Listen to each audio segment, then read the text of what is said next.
Genèse chapitre 8, version Semeur. Mais Dieu n'avait pas oublié Noé et toutes les bêtes sauvages et les bestiaux qui étaient avec lui dans le bateau. Il fit souffler un vent sur la terre, alors les eaux se mirent à baisser.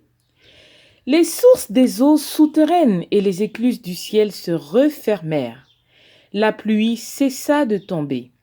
Peu à peu, les eaux se retirèrent de dessus la terre. Au bout des 150 jours, elles commencèrent à baisser. Le 17e jour du 7e mois, le bateau s'échoua dans le massif montagneux de l'Ararat. Les eaux continuèrent à baisser jusqu'au 10e mois. Le premier jour de ce mois, les sommets des montagnes apparurent. 40 jours après, Noé ouvrit la fenêtre qu'il avait ménagée dans le bateau et lâcha un corbeau.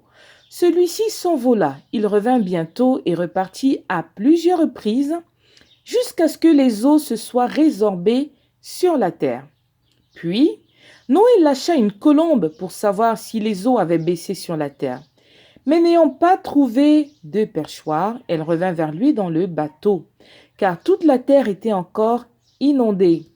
Noé avança la main, prit la colombe et la ramena auprès de lui dans le bateau. Il attendit encore 7 autres jours et lâcha de nouveau la colombe hors du bateau. Elle revint vers lui sur le soir, tenant dans son bec une feuille d'olivier toute fraîche. Noé sut ainsi que les eaux s'étaient résorbées sur la terre. Il attendit encore 7 autres jours et relâcha la colombe. Cette fois, elle ne revint plus vers lui. L'an 601 de la vie de Noé, le premier jour du mois, les eaux s'étant résorbées sur la terre, Noé enleva la toiture du bateau. Il regarda dehors et constata que la surface du sol était sèche. Le 27e jour du 2e mois, la terre était complètement sèche. Alors Dieu dit à Noé, « Sors du bateau avec ta femme, tes fils et tes belles-filles.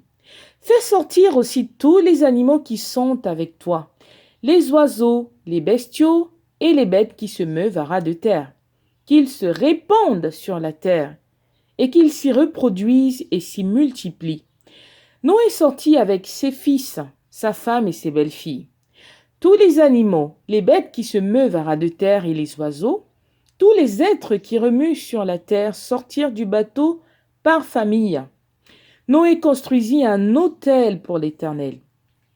Il prit de tous les animaux purs et de tous les oiseaux purs et les offrit en holocauste sur l'autel. Le parfum apaisant du sacrifice parvint jusqu'à l'Éternel qui se dit en lui-même, « Jamais plus je ne maudirai la terre à cause de l'homme, car le cœur de l'homme est porté au mal dès son enfance, et je ne recommencerai plus à détruire tous les êtres vivants comme je viens de le faire.